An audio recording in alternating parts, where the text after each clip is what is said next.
और अब बात महायुद्ध से जुड़ी हुई बड़ी खबर की करते हैं। ईरान के राष्ट्रपति मसूद पेजेश्कियान ने कह दिया है कि ईरान अब इजराइल को जवाब जरूर देने वाला है। 26 अक्टूबर को हुए हमले को लेकर यह ईरान की बहुत बड़ी वार्निंग मानी जा रही है। इजराइल ने ईरान के 3 प्रांतों में हमला किया था और इस हमले में नेतन्याहू ने ईरान के एयर डिफेंस नेटवर्क और मिसाइल फैक्ट्री को तबाह करने का दावा किया था, लेकिन अब ईरान के राष्ट्रपति ने भी बहुत बड़ी चेतावनी दे दी है। मसूद पेजेश्कियान ने कहा है कि हम बदला सही वक्त आने पर जरूर लेंगे।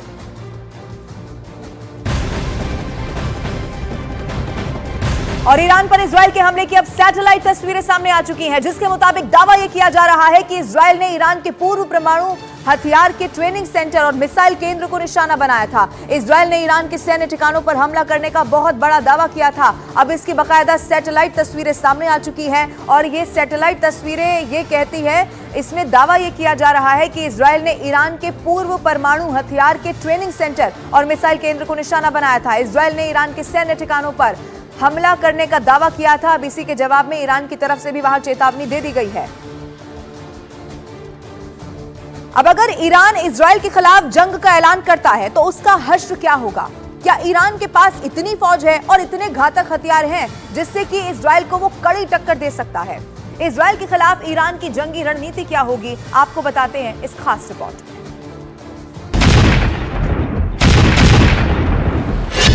अब सवाल है कि क्या ईरान इजराइल को जंग में हराने की क्षमता रखता है?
मिसाइलें, ईरान के पास अलग अलग 12 प्रकार की बैलिस्टिक मिसाइलें हैं। इजराइल के पास 4 अलग अलग तरह की बैलिस्टिक मिसाइलें हैं। अमेरिका स्थित आर्म्स कंट्रोल एसोसिएशन के मुताबिक इजराइल के पास करीब 90 परमाणु हथियार हैं। ऐसा माना जाता है कि ईरान के पास परमाणु हथियार नहीं है, लेकिन उसके पास एक उन्नत परमाणु कार्यक्रम है और वो कई परमाणु सुविधाएं और अनुसंधान केंद्र संचालित करता है। युद्ध में सैनिक और हथियार के अलावा जो सबसे अहम होता है वो होता है साथी। ईरान इजराइल पर हमला करता है तो अमेरिका इजराइल का साथ देगा, ये 100% पक्का है। लिहाजा सवाल ईरान का है कि उसके साथ कौन है। तो ईरान की फ्रेंड लिस्ट में है रूस। हो सकता है कि सऊदी अरब भी उसका साथ दे, क्योंकि इजराइल के ताज़ा हमले की उसने भी निंदा की है। तुर्की, जो इस्लाम के नाम पर ईरान के साथ हो सकता है। उत्तर कोरिया, जो अमेरिका को कॉमन दुश्मन मानकर ईरान का साथ दे सकता है, चीन जो अमेरिका को अपनी बादशाहत कायम करने में सबसे बड़ा चैलेंज मानता है। इसके अलावा भी कई मुस्लिम देश जो अभी खामोशी अख्तियार किए हुए हैं, युद्ध की सूरत में ईरान का साथ दे सकते हैं।